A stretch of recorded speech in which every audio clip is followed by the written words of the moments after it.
তুমি যে ক্ষতি করলাই আমার, তুমি যে ক্ষতি করলাই আমার, আল্লাহ করবে। দেখো এত রাগ ভালো নয়, রাগলে তোমাকে লাগে ভয়।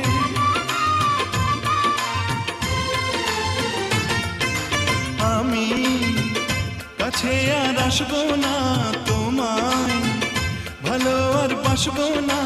কথায় কথায় তুমি কেন এত জ্বলে যাও, ও সাথী আমার তুমি